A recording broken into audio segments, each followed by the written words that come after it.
السلام علیکم ویورز، انم home remedy channel میں خوش آمدید۔ یا سلامو پڑھنے کی فضیلت، اس کو پڑھنے کے کتنے فائدے اور کیا فائدے ہیں آج آپ کے ساتھ شیئر کر رہی ہوں۔ سبسکرائب کیجئے انم ہوم ریمیڈی چینل کو اور بیل آئیکن کو دبائیے تاکہ میری کوئی بھی ویڈیو آپ سب سے پہلے حاصل کر سکیں۔ جس گھر یا مقام پر لڑائی جھگڑا رہتا ہو وہ اسے چلتے پھرتے اٹھتے بیٹھتے پڑھتا رہے۔ یا سلامو، اس اسم مبارک کی برکت سے انشاءاللہ ہر طرح سے سلامتی اور امن قائم ہو جائے گا۔ اگر ایسا نہ کر سکے تو روزانہ 131 مرتبہ ضرور پڑھنے کا معمول بنا لیں، آپ کا مقصد حل ہو جائے گا، مقصد پورا ہو جائے گا۔ نمبر 2، اس اسم مبارک کی ایک تاثیر یہ بھی ہے کہ اسے پڑھنے سے جان، مال، مکان اور ایمان میں سلامتی رہتی ہے، لہٰذا اسے نماز مغرب کے بعد وظیفے کے طور پر 33 مرتبہ ہمیشہ پڑھتے رہیں۔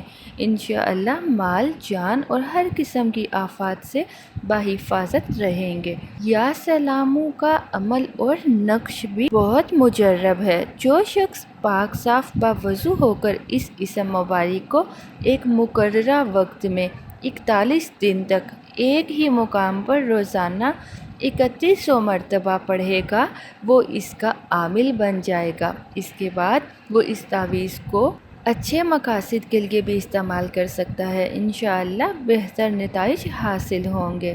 یا سلامو کا مطلب آپ کو بتاتی چلوں، اے امن اور سلامتی دینے والے۔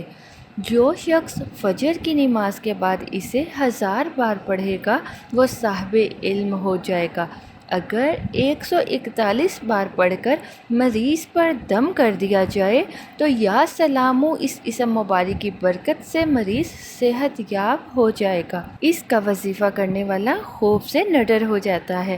اگر آپ کو کسی قسم کا خوف ہو، ڈر لگتا ہو تو آپ یا سلامو کا ورد کیا کریں اور اللہ تعالیٰ سے دونوں جہاں کی سلامتی کا امیدوار بھی بن جاتا ہے۔ جھگڑے کی صورت میں پڑھنے سے امن قائم ہو جاتا ہے، تو آپ یا سلامو پڑھنے کا ضرور معمول بنا لیں۔ اگر آپ کو کسی قسم کی کوئی بیماری ہے تو آپ روزانہ 33 مرتبہ یا سلامو پڑھ کر پانی پر دم کر کے پیا کریں۔ دن میں آپ 3 بار بھی پی سکتے ہیں، لیکن اول آخر درود ابراہیم یا کوئی سا بھی درود پاک ضرور پڑھ لیں، انشاءاللہ آپ کو کامیابی ہوگی۔